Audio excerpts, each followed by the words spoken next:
Salut à tous et à tous, on est au Grand Palais sur l'événement Switch où je suis allé voir Splatoon 2.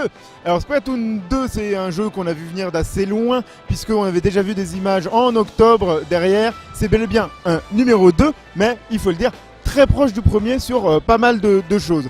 Notamment on se retrouve avec le même gameplay, ce n'est pas étonnant, on rappelle quand même vite fait le principe. On a des armes qui tirent de la peinture et le but, outre shooter les adversaires, c'est surtout de recouvrir la zone de sa couleur par rapport, plus que les adversaires. C'est du 4 contre 4 et c'est toujours aussi fun que ça a été auparavant.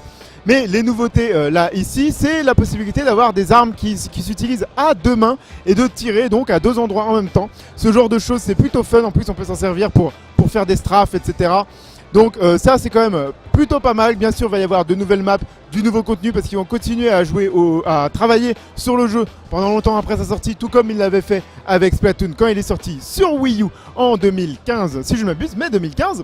Et donc là on se retrouve aussi avec différentes façons de jouer. La bonne chose c'est qu'on peut faire du local, ce qu'on ne pouvait pas faire sur le Splatoon sur Wii U où on pouvait jouer qu'à deux en local mais dans un autre mode qui était le donjon.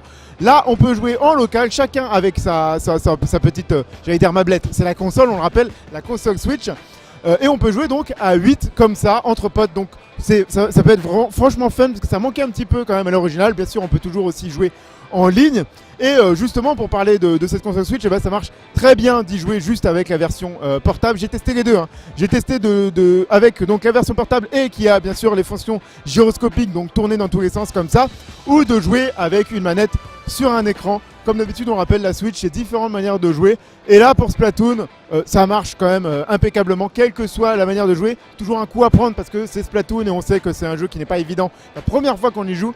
Mais derrière c'est plutôt fun. Donc voilà, un jeu qui reste quand même proche du premier. On aurait dit que c'est le premier juste amélioré sur certains points. Mais si vous n'avez pas joué au premier Splatoon, vous aurez l'occasion de découvrir un très bon jeu qui va sortir au début de cet été, l'été prochain. Donc dans à peine 5 mois à tout casser, 5-6 mois. Merci d'avoir suivi ça. N'oubliez pas qu'il y a plein de reportages, d'aperçus, de live sur le site jeuxvideo.com en ces moments sur la Switch. Il y a plein de choses. Allez-y. Ciao, ciao et ciao.